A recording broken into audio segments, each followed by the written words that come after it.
Hello and welcome back to Sprite Guard Plays HyperRogue. Apparently the hilarity will continue because the game crashed so hard that it did not delete my save, and so we are actually able to... I was so excited I didn't actually change because I have the defaults set to high animation speed because I use that for speedrunning, but for actually wandering around, I like to have the lower animation speed that looks, I think, a little bit better and a little bit smoother. I really like the way that the slower animations move. Let's strike out in a different direction, or at least try to. I don't actually remember what direction we went in last time, so it's entirely possible that we're going in exactly the same direction. And it's entirely possible that we are going in a different... It's, I guess, very unlikely that we're going in exactly the same direction. So we are going to have to kind of go over a lot of the same stuff that happened in the last episode. We have an Orb of Yendor, so getting a second Orb of Yendor is not really crucial. It's something that I would like to go for, but I think more enticing is going for kind of the triple crown of getting the hyperstones and the Orb of Yendor and the Grail, but we will see if we are even able to do that because things have been interesting. So I know that definitely we have taken a different route at this point because I jumped into an Orb of Safety, jumped into another one, just kind of hoping that eventually I see something that I like.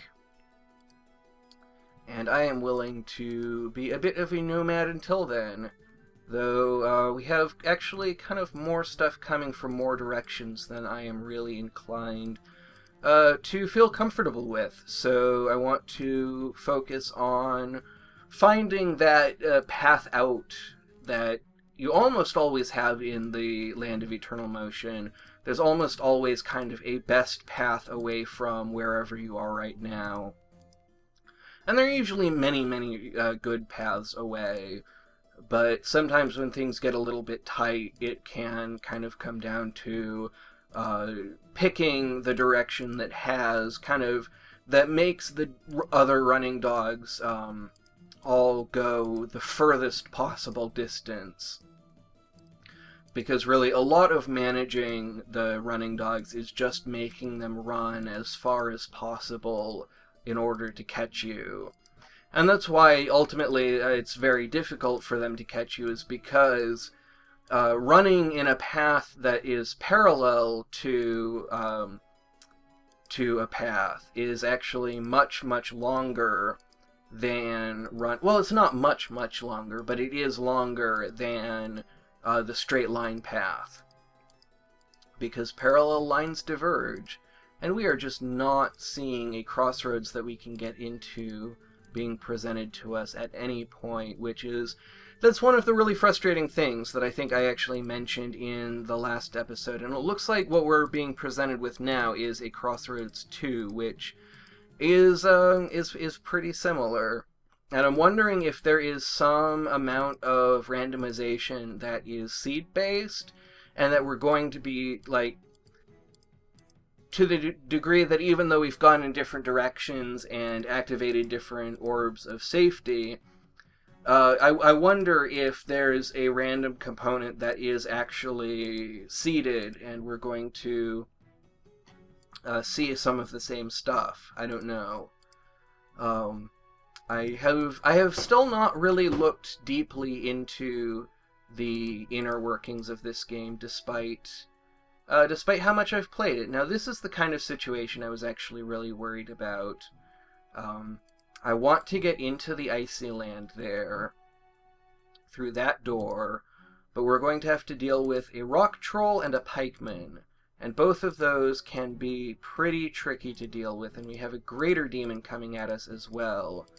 Luckily, that melted pretty quickly, and the reason I wanted to go through there is because I saw a proper crossroads over here. So now we've made it. we can look around, see if there's anything we want to pick up. I don't actually remember what it is that we have remaining that we need to do. So I believe the silver mine, or the dead cave, is actually the only place that we really need to get into. And so I'm going to pick up an orb of teleport and an orb of storms and see if I can find a dead cave for us to go into. And an orb of speed will help us out. I do want to deal with this eagle, which of course set off the orb of storms, so we're not going to be able to use that to blast rock, unfortunately. But we can use basically the same strategy as last time. We have the orb of space available. Whoops! There goes our orb of teleport. So we have a lot of orb of space charges now. So we can actually use those probably pretty effectively. I do want to be kind of cognizant of this earth elemental that's coming up, and I want to deal with that. And that's going to use up some space charges, but I'm not too broken up about that. We have kind of a lot of options available to us, and I'm taking them sort of most conservative first. So using the orb of space is kind of the safest and easiest way to get silver out of the dead caves. And then as we kind of exhaust that, we will have orbs of teleport and orbs of flash that we can pick up. But we're not even going to need to do that because the orb of space strategy actually ended up working out for us just fine. Now, I remember going through kind of a big long rigmarole last time to figure out whether or not we were actually ready to start gathering ice diamonds, and my memory is that we ended up deciding that we were ready, and so I am going to, let's see, Orb of Earth, Orb of Yendor, where's the key? In the Emerald Mine, not really something that I feel like going after. So we're going to look for an icy land, and we are going to go along the edge of it, pretty much the same as we did last time, and we're going to hope that we can find an Orb of Yendor that has its key in the icy land. Hopefully not have the problem we had in the last episode with the cicadas, though if there is a seeded element, that is something that we might run into. I am going to be a lot less cheeky with the Orb of Space and the Orbs of Safety. I'm going to be a lot more careful about that. Now we could really use an Orb of the Dragon to get away from that. An Orb of Teleport will do as well. That will move us certainly far enough to get out of aggro range of the Rock Snake. I don't know how much it will get us out of the range. So we actually need to be doing the strategy that I mentioned in the last one. I know that there is virtually zero risk of getting lost in this world in terms of following your own footsteps, ending up going backwards, but it has happened to me. I have ended up going backwards. I've had times when I ended up running into something that I'd placed, like a dead orb, or I think I saw a key waypoint, and I walked out of range of it, and then I walked back in range, which was pretty hard to do, but it ended up happening. So I know that that is something that could theoretically happen, and so I do want to be a little bit careful about breaking mirrors, at least along the edges of the icy land. I don't want to go too far afield. And of course, we can do things like leave those vines to kind of mark our way as well. But mostly it's so that if I see at some point a mirror like that is right in the doorway, I can pretty confidently say that we are in a new area. And if we see a vine beast, of course, we can pretty confidently say that we are not in a new area. So because of that crash, I'm not inclined to mess around with orbs of space. That's an orb of time. We don't really have anything that would augment.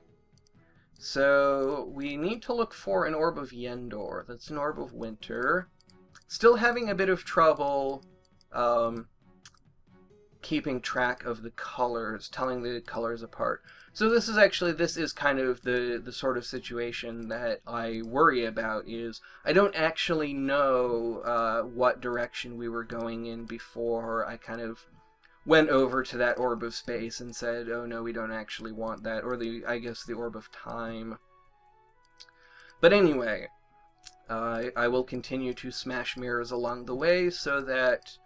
And I realize that a lot of what I'm picking up are clouds, not mirrors, but I kind of need a verb to reference it. And there, just as I said, we had one of those in the doorway that can make us pretty confident that we have not been here before. Orb of Earth does basically nothing for us at this point. Let's see, we are just going to keep on the way and kind of try and keep ourselves entertained. I had at some point come up with things that I wanted to talk about, though that crash really threw me off of kind of my chit-chat game. And I did think about talking a little bit about, things like how I was one of the people who just really loved Goat Simulator. And I have oh my goodness, that's an Orb of Yendor, and we are not going to be able to get to it. That is a shame, but we really need to get out of the way of these rock snakes. I'm not going to mess around with them. I just don't think it is worth messing around with. Orb of Ether could end up possibly usefully getting us out of some trouble, so it's worth taking. Now, I'm rushing. And that's something that I talked about at the very beginning of this run, wanting to pay attention to and kind of remind myself that I do not need to rush, I do not want to rush. And what did I just pick up? Orb of Earth, not very useful. So we're going to basically go back, and we found an icy land pretty quickly. We're just going to go back to what we were doing. Go back to searching for an Orb of Yendor and trying to remember to be careful. So yeah, I enjoyed Goat Simulator a lot more than a lot of people. Even people who kind of enjoyed it and said, oh, it's a lark, it's funny for 20 minutes or 2 hours. I really loved it, and I really actually would like to see more done in that vein. I saw it, I did see it as kind of this funny, silly, oh haha, goats don't do that kind of thing. And I really enjoyed the humor that was to be found in the glitches. I've always found glitches really humorous and really enjoyable. Orb of Shielding could save us. It's entirely possible.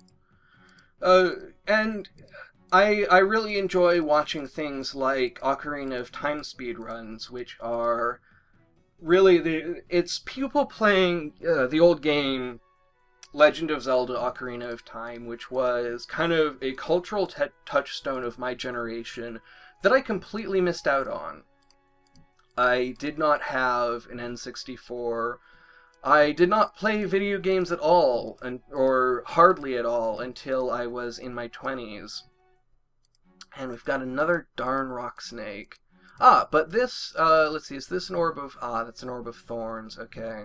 I was hoping that was an orb of the dragon, because that would be able to get rid of the rock snake very quickly. But we're actually moving a path that is pretty difficult for rock snakes to follow, so it's not too bad of a problem. So here we go. We have our key presented to us. I believe we are out of the rock snake's aggro range. So let's get to it, and let's try not to rush. And what do we have chasing after us? I think something that will darken the ground for us, which is useful. And we do actually need to be a little bit careful about combat, about not ignoring combat. And we are doing just fine. So I'm going to need to remember not to go into that crossroads. That's going to be tricky. We're going to have a lot of tempting false exits. And I have counted 2 of them, and I don't actually know that there have only been 2 of them. That's probably something I should have been paying more attention to. So yeah, I liked Goat Simulator a lot more, and okay, right, got a little bit off on a tangent. So Ocarina of Time is this story game that was really one of those games that everybody played, and that is incredibly highly regarded. But there are people who play it in a way that completely ignores the story, and that involves playing it as this kind of just bizarre racing game where physics are yours to abuse. They'll do things like they will pull out a stick, play it like an ocarina, jump through a door, and end up in a completely different part of the game. Like 5 hours later in the game.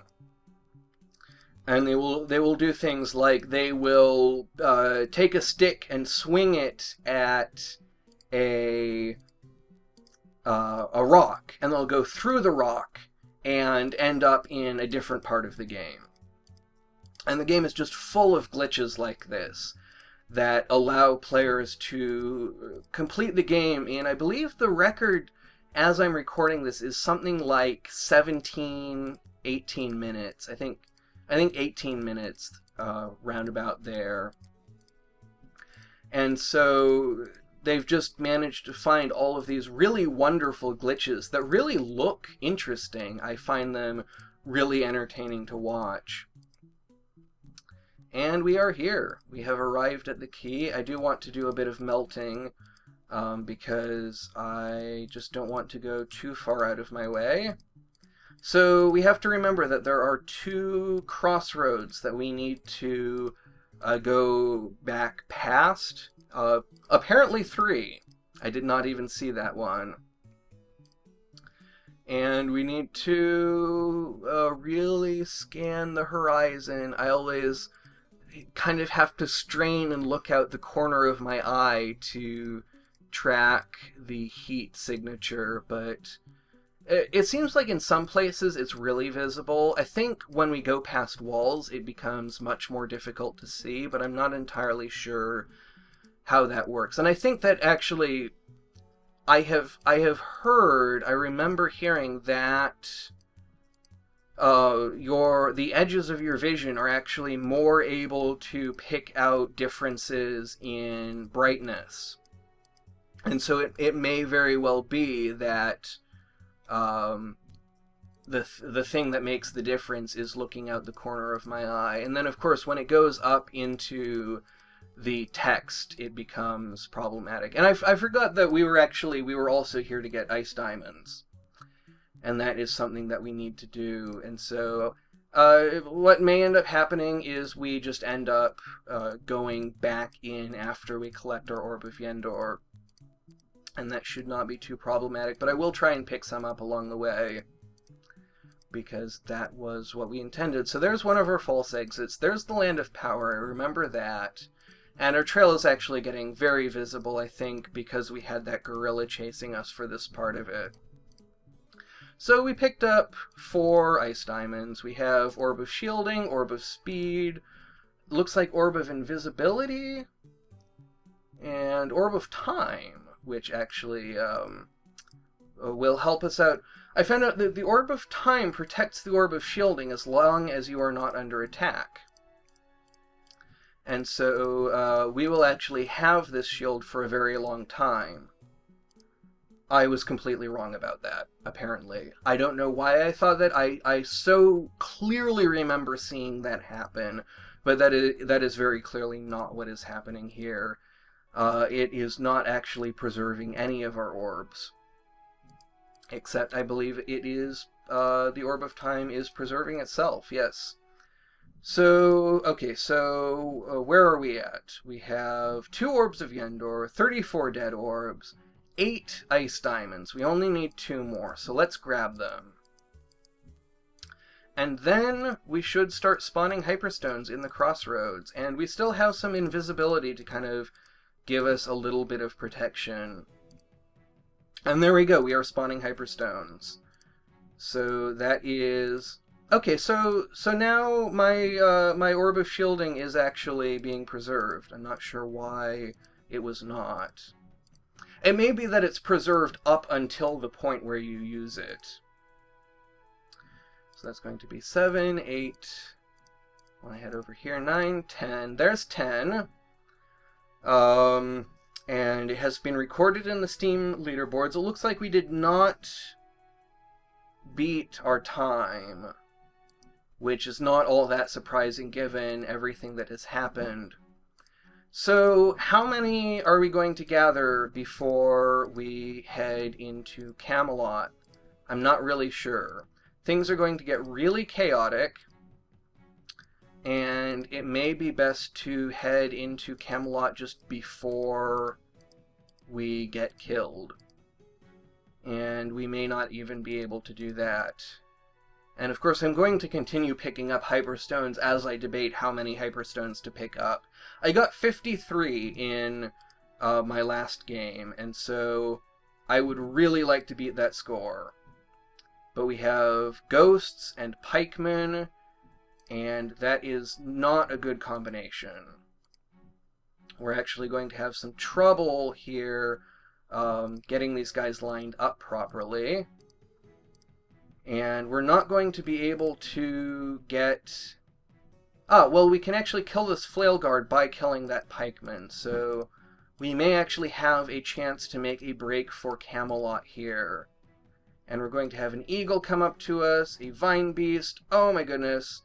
There's just too much coming after us, and I need to kind of make my way in a clear direction. And so we may actually have to say goodbye to this Camelot. It's not really clear. Things are getting very, very dangerous. Okay, I see an entrance to Camelot that we can get to. I'm going to wind my way around here. Okay, we need to be really careful because we need to separate this eagle from this troll, and I don't think there's any way to do that. So this may actually be the end of the line. And we have another eagle bearing down on us. So there's only one place, and that's game over. So we did not make it into Camelot. We got 26 hyperstones. Let's see, we have improved our total and Orb of Yendor high score because we got 2 Orbs of Yendor. So 327. That's a really good score. We did incredibly well. We had a lot of difficulties along the way. It was a really exciting run, and I'm really glad that we could go on it together. I'm really glad that you could join me. So 6,227 turns. 132 minutes. That's, I think, going to be a little bit exaggerated because I did leave this open a couple of times when I was just editing audio, because what I always do is I immediately edit the audio as soon as I finish a run, and then I edit the video much later on. But I think that's probably a closer representative. The mobile version I end up kind of having open a lot of the time when I'm not playing it, so that one ended up saying like 38 hours, which I knew was not really plausible. So 2 hours and 10 minutes is still a pretty long game, and it has been divided up on across a number of episodes. So that was a really fantastic run, and I hope that we can have more really fantastic runs in the future. And I hope that you will join me for them, but most of all, thank you very much for watching, and have a great rest of your day.